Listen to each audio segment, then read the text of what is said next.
Hey, what's going on, fellow trade geniuses? This is Philip, and it's been a little while since I was able to get a video out, so I wanted to do one, kind of looking ahead at the week ahead. So, real quickly, let's run through kind of where we are in our channels and for overbought, oversold on various FX positions. So let's take a look at our NADEX Forex list. We'll look at the dollar index. Um, it's kind of interesting here. As you see, we're kind of at an interesting point with the ES over here.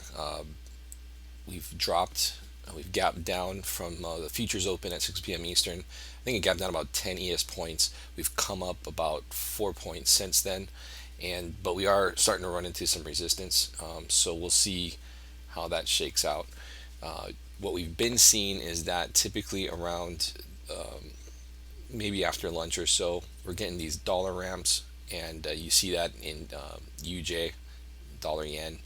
Um, the dollar yen gets ramped. That's known as the yen fix, and so that goes into the SPY or ES in that index, and generally it's when the index is down, the kind of joke is when's the fix coming in, and so we've been seeing, as you can see here, um, around this time after lunch, 12 noon Eastern, you see these bumps up.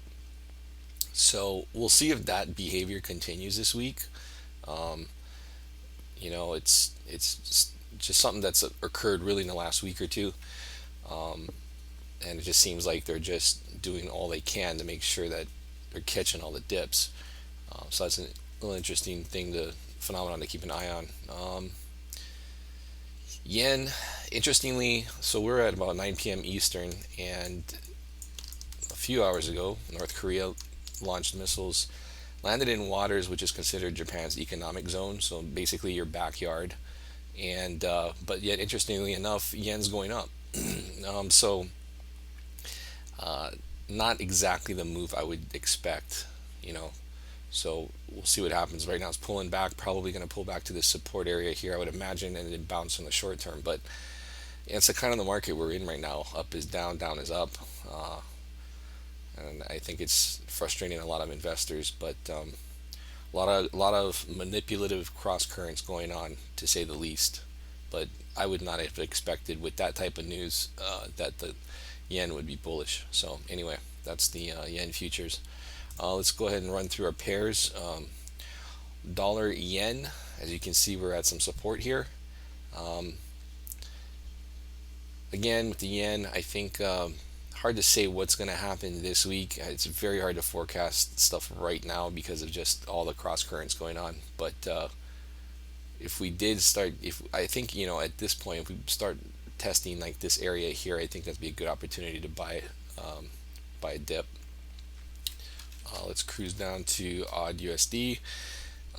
Not really in any oversold or overbought conditions.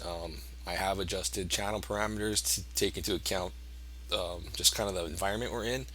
Um, Overbought, oversold just continues to be that way, when normally we'd get swings in a certain time frame.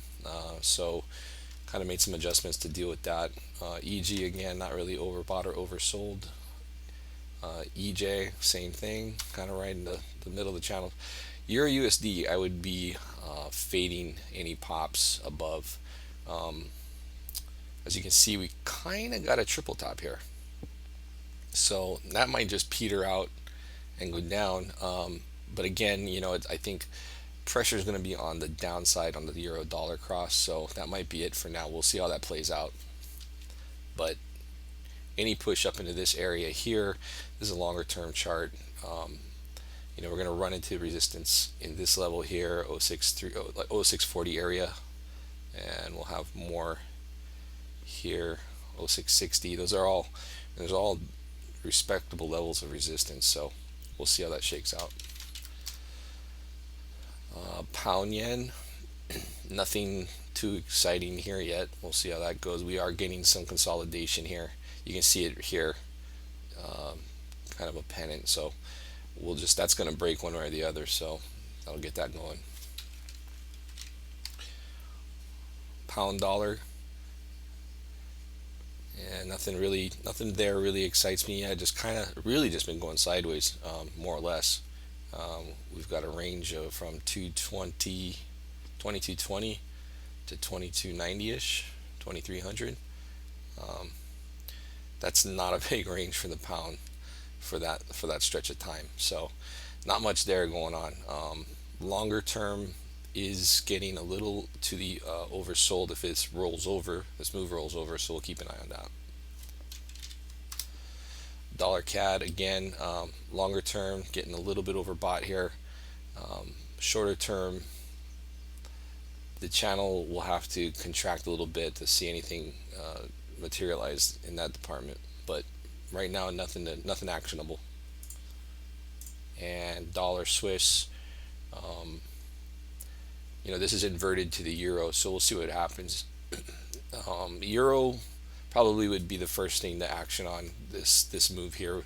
So this is all going to be dollar related. So it'll be an interesting week for the dollar, and also for precious metals, which we'll get into.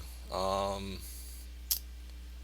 see, and then dollar yen. Starting to see a little bit of a sell-off from Friday when they got crushed. Oops, let's take that back. So Friday, what we were seeing all week was, buyers coming in to kind of push up the SPY or ES, the S&P, and then that decoupled on Friday. And so it would be interesting to see how that plays out this week. Probably the most interesting thing that I'll be keeping an eye out for. All right, let's take a look at, just for fun, gold.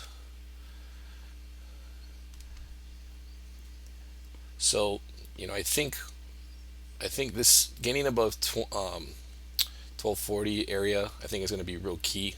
I have a slight, unless this missile thing in Korea is bad for the metals, I suspect this is going to go up.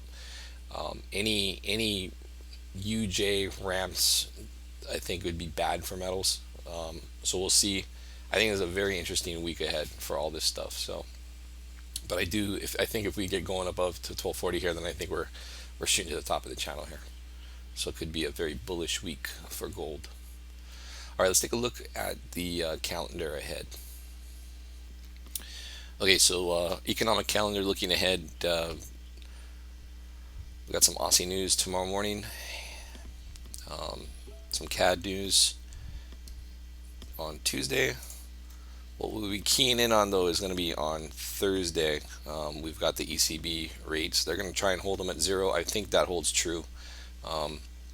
Typically, the market bakes that number in and then pays a little bit more attention to the press conference.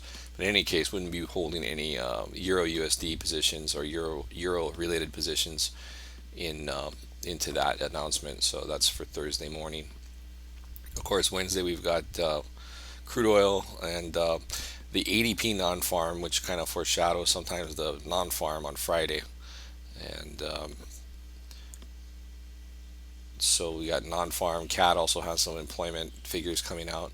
So not too heavy on the economic news calendar other than the ECB stuff later in the week on Thursday. So it's kind of a brief overview of what we're looking at ahead.